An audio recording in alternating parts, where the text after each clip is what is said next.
नमस्कार दोस्तों, मैं हूं विशाल और इस वीडियो में आपको बताने वाला हूं हारने के बाद भी कैसे बन गई ममता बनर्जी वेस्ट बंगाल की मुख्यमंत्री। तो जैसा कि आपको सब पता होगा कि अभी रिसेंट में जो वेस्ट बंगाल चुनाव का जो परिणाम आया उसमें ममता बनर्जी जो थी वो अपने सीट पर 1750 वोट से बीजेपी की कैंडिडेट से हार गई थी।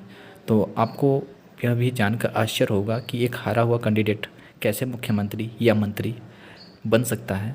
तो इस वीडियो में मैं आपको बताऊंगा। और कोई आम नागरिक भी किसी टाइम ऑफ पीरियड के लिए मंत्री या मुख्यमंत्री बन सकता है, एक लिमिट ऑफ समय होता है।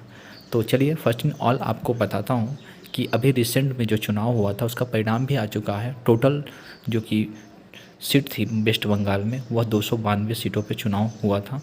तो उसमें 213 सीट टीएमसी यानी तृणमूल कांग्रेस यानी ममता बनर्जी की जो पार्टी थी उन्होंने जीत हासिल की और पूर्ण बहुमत हासिल किया। और वहीं पे बीजेपी जो बची सीट थी और कुछ अदर सीट थी जिस पे अदर कैंडिडेटों ने जीता। तो चलिए मैं आपको यह भी बता दूं कि जब ममता बनर्जी मुख्यमंत्री वर्तमान में थी और इस समय भी मुख्यमंत्री पद के लिए आज ही उन्होंने शपथ लिया है। तो आपको बता दूं कि कैसे उन्होंने शपथ लिया, किसकी वजह से लिया। तो फर्स्ट इन ऑल आपको एक डायग्राम ये दिख रहा है। तो जो इसमें कुछ असेंबली हैं उसके बारे में और कुछ काउंसिल हैं उसके बारे में बता देता हूँ कि the state of executive governor और लेजिस्लेटिव या फिर लेजिस्लेटिव असेंबली या लेजिस्लेटिव काउंसलिंग दो होती हैं, तो जो कि हर राज्य में नहीं होती हैं।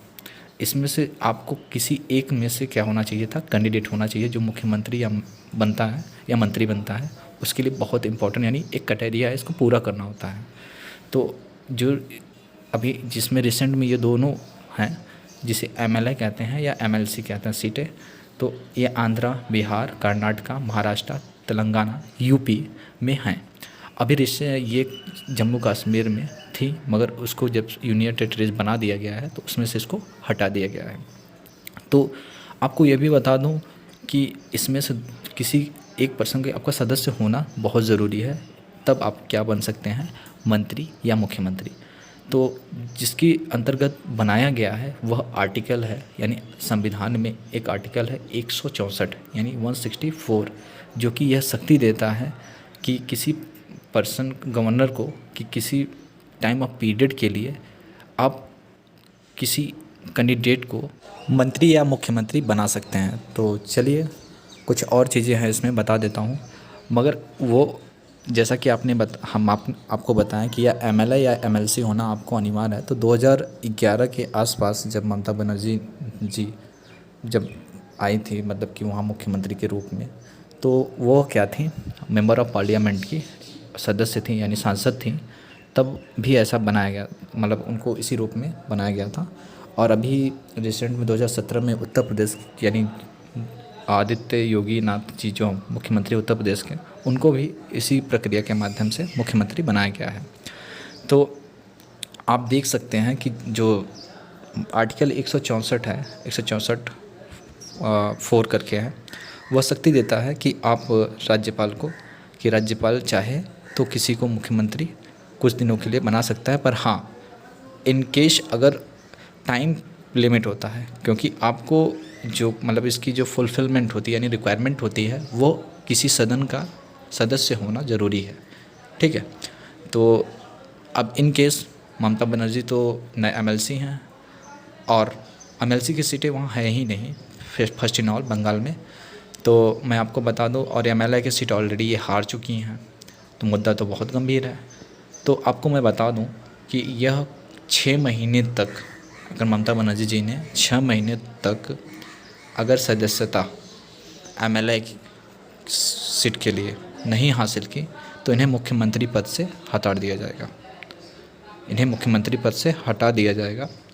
और उसकी जगह पे अब टीएमसी के कोई और नेता या किसी और जो विधायक होंगे उनको आगे रखा जा सकता है, या फिर एक ऑप्शन इनके पास है अभी, या तो अपनी पार्टी में किसी जो एमएलए होगा उन्हें क्या देना होगा, रिजाइनेशन, यानी या रिज़ाइन दे दें और उस पर फिर से चुनाव हो और ममता बनर्जी उस चुनाव पे मतलब उस सीट पे लड़कर चुनाव जीत कर पुनः इस पद पे बनी रह सकती हैं।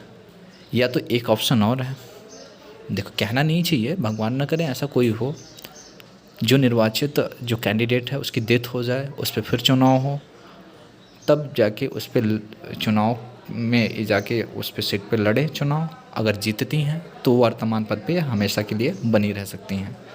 तो यह कुछ मतलब कि जो कि रिक्वायरमेंट है इनको पूरा करना पड़ेगा, नहीं तो अन्यथा इन्हें 6 महीने बाद उस पद से, मुख्यमंत्री के पद से हटा दिया जाएगा। आई होप कि मेरे अनुसार ममता बनर्जी एक ऐसा नेता है, ये ऐसा काम कर सकती हैं क्योंकि उन्हें सत्ता में बने रहना है। और तो आपको यह वीडियो शायद नॉलेजेबल लगा होगा, अगर लगा होगा तो वीडियो को एक बार फिर से अगेन मेरा रिक्वेस्ट है कि चैनल को सब्सक्राइब करिए और वीडियो को लाइक करिए और इसकी यूआरएल को फॉरवर्ड करिए। और कुछ एरर हो तो उसको कमेंट में बताइए। अगर आपने इतना कीमती समय निकाल के मुझे सुना, इसके लिए बहुत बहुत धन्यवाद। मिलता हूँ नेक्स्ट वीडियो में।